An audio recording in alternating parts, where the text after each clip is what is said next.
안녕하십니까. 뉴스를 넘어 세상의 흐름을 읽어드리는 Y타임스 정세 분석의 추구길입니다. 지난 8일에 이 크림대교 폭발 사건 이후에 여기에 대한 이 보복 차원에서 러시아의 블라디미르 푸틴 대통령이 이 우크라이나에 대해서 대량의 미사일 보복을 나흘째 실시하고 있죠. 그런데 이로 인해서 러시아가 전혀 의도하지 않았던, 생각하지도 않았던 역풍이 불면서 이 러시아가 당황해하고 있습니다. 일단 유엔 총회에서는 우크라이나 영토에 대한 불법적 병합 시도를 규탄하는 결의안, 이게 이제 찬성 143표, 반대가 겨우 5표입니다. 그리고 기권 35표의 압도적인 찬성으로 채택돼 가지고 이 국제사회에서 러시아가 완전 고립되었다는 것을 여실히 보여줬습니다. 유엔 총회는 지난 2월 말 이 러시아 우크라이나 침공 이후에 모두 4건의 반러시아 결의안을 통과시켰는데, 이번 결의안은 그중 가장 많은 회원국의 지지를 받았습니다. 반대한 국가는 러시아, 당연히 그러겠죠. 그 다음에 북한, 벨라루스, 니카라과, 그리고 시리아뿐이었습니다.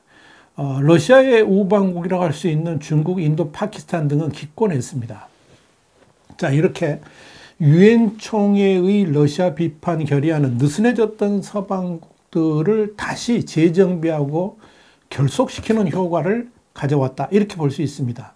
또한 서방 주요 국가들은 이 우크라이나에 대한 추가 무기 지원에 속도를 내고 있습니다.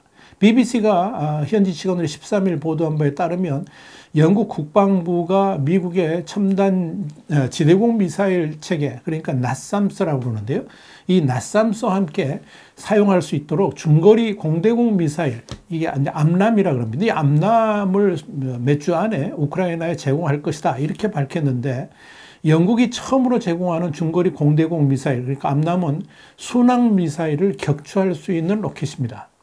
앞서서 미국은 우크라이나의 미사일과 항공기를 모두 방어할 수 있는 나삼스 2기를 서둘러 지원하겠다고 밝힌 바 있었죠. 또한 지난 4일에도 이 바이든 대통령은 젤렌스키 우크라이나 대통령과 전화 통화를 하면서 6억 2,500만 달러, 그러니까 8,900억 원 규모의 무기를 추가로 지원하겠다라고 약속했습니다. 이는 바이든 정부 들어서 22번째 안보 지원인데요. 이 바이든 정부가 우크라이나에 제공한 군사 지원 규모는 175억 달러, 그러니까 24조 9,900억 원 정도로 늘어났습니다. BBC는 프랑스도 몇 주 안에 레이더와 방공 시스템을 지원할 계획이라고 밝혔고, 이 캐나다는 위성통신, 드론 카메라, 그리고 동복 같은 4,700만 캐나다 달러, 그러니까 485억 원 규모의 지원을 약속했다라고 보도를 했습니다. 네덜란드 또한 1,500만 유로, 그러니까 209억 원 규모의 대공 미사일 추가 지원을 결정했고, 독일은 이번 미사일 공격 이후에 기존에 약속한 방공 무기 체계인 이 IRIS-T SLM 4기 중에서 1기를 먼저 보냈다라고 BBC는 전했습니다. 자, 이런 대규모 군사 지원 외에도 13일까지 열리는 이 나토 국방장관 회의 이후에 군사 지원 방안이 더 발표될 것으로 보입니다. 우선적으로 나토가 직접 15,000명 이상의 우크라이나군에 대한 군사훈련을 시행할 것으로 보입니다. 이후에 훈련 대상의 규모는 45,000명까지 늘어날 수 있습니다. 우크라이나에 대한 군사 지원도 2027년까지 100억에서 한 120억 유로, 그러니까 13조 8천억에서 16조 7천억 원 규모로 확대가 됩니다. 지금까지 우크라이나 군사 지원에 투입한 액수는 26억 유로, 그러니까 3조 6천억 원 정도였는데 엄청나게 늘어나는 거죠. 자, 중요한 것은 이런 서방 세계의 대응이 푸틴이 우크라이나에 대해서 대대적인 미사일 보복 공격을 단행한 직후에 들불처럼 이런 지원 흐름이 일어나고 있다는 점입니다. 이것이 푸틴이 예상했던 것과는 전혀 다른 첫 번째 움직임입니다. 사실 푸틴이 핵무기 사용 가능성까지 내놓으면서 이 우크라이나를 위협할 때는 아마도 유럽 국가들이 위축될 것을 기대했을지 모르겠습니다만 실제로 나타난 반응은 정반대입니다. 전 세계에서 전쟁 범죄를 저지르는 이 러시아 푸틴에 대한 비난 강도가 갈수록 높아지고 있고, 오히려 서방 진영의 단결력도 높아지면서 우크라이나에 대한 지원 강화에 나서고 있는 것입니다.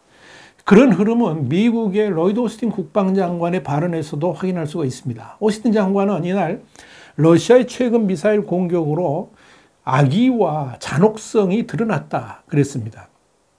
그러면서 우크라이나가 필요한 것은 무엇이든 확보할 수 있도록 우리가 할 수 있는 모든 것을 할 것이다. 이렇게 말하면서 지원 의지를 강조했습니다.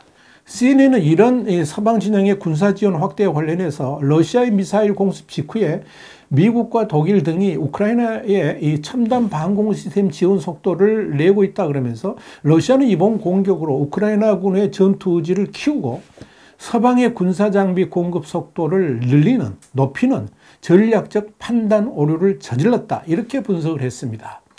자, 여러분, 이 러시아의 푸틴이 우크라이나에 대한 미사일 보복 공격을 하면서 전혀 예상하지 못했던 두 번째가 있는데요. 이게 뭐냐면 우크라이나군의 보복 공격 또한 더 강력해졌다는 겁니다.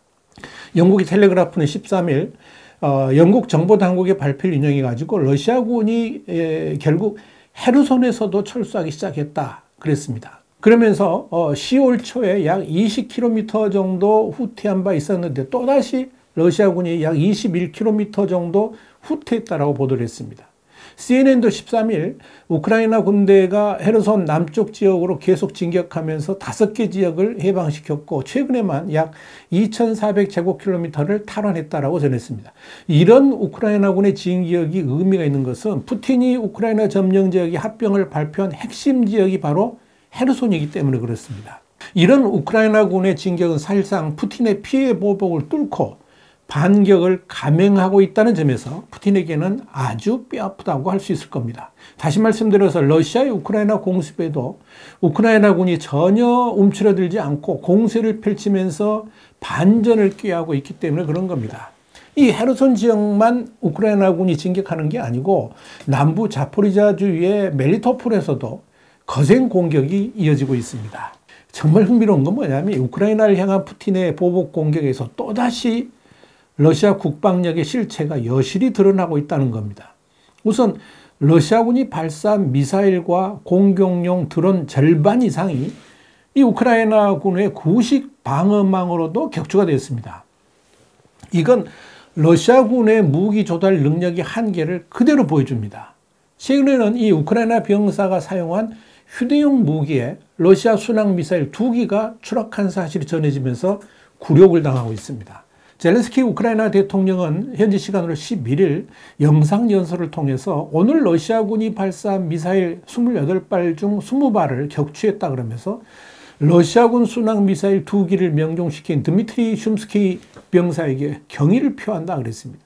훌륭한 기술을 보여준 한 사람이 수십 명의 생명을 구해냈다. 이런 말도 했습니다.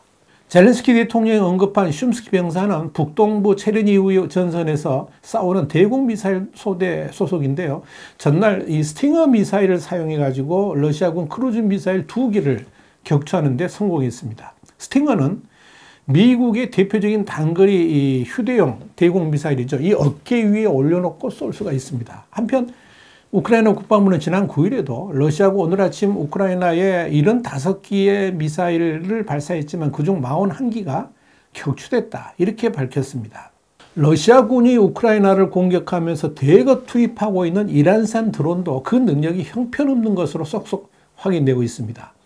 텔레그라프는 지난 11일 이번 러시아의 피해 보복 작전에 투입된 이란산 드론 중 37대가 우크라이나 전역의 도심에 투입되었지만 대부분이 목표물을 공격하기도 전에 파괴됐다. 그러면서 이 드론이 우크라이나 전쟁의 판도를 바꿀 수 있을 것이라는 러시아의 희망은 이미 사라져버렸다. 이렇게 보도를 했습니다. 텔레그래프는 이어서 영국 정보당국에 따르면 2,400여 대의 드론이 이란으로부터 수입되었는데 이 드론의 출력이 워낙 낮고 속도도 느려서 우크라이나군이 파괴하기가 손쉽다 그랬습니다. 그러면서 대공 방어 시스템까지 동원하지 않더라도 아주 작은 무기만으로도 격추시킬 수 있다. 그렇게 전했습니다. 텔레그래프는 실제로 우크라이나군은 기관총으로 이란산 드론인 샤헤드 136을 제거하는 데 성공했다라고 밝혔습니다. 자, 이런 측면에서 미국의 뉴욕타임스는 미국 시간으로 12일 최소 19명이 사망한 러시아의 미사일 및 드론 공격은 충격적이고 광범위했지만 현대전의 특징인 대규모 살상이 없었다는 점에서 치명적이지는 않았다 그랬습니다. 그러면서 이로 인해 러시아군의 무기와 전쟁 수행 능력에 대한 의문이 또다시 제기됐다라고 보도를 한 겁니다. 특히 이번 러시아의 미사일 보복에 사용된 것들이 대부분 유도 기능이 없이 정확도가 떨어지는 재래식 미사일이라는 점에서 서방의 전문가들은 이 러시아의 군대에서 정밀 미사일이 고갈되고 있는 게 아닌가 의심하고 있습니다. 이건 러시아가 우크라이나 침공 초기 순항 미사일과 탄도 미사일 같은 폭격 정확도가 높은 무기를 많이 사용한 것과는 완전히 대비가 됩니다. 그래서 싱가포르에 기반을 둔 군사 전문지인 제인스의 수석 분석가인 리즈완 라맛은 자원과 군수물자 면에서 러시아가 얼마나 궁핍한지 고려하면 러시아는 10월에 우크라이나에서 보여준 전투 템포를 유지할 수 없을 것이다. 그렇게 전망을 했던 겁니다. 자, 여러분, 푸틴의 계산과는 전혀 다르게 흘러가는 이 우크라이나 전쟁. 그래서 푸틴은 이미 패배했다고 말을 하는 겁니다. 와이탄 정세 분석이었습니다. 감사합니다.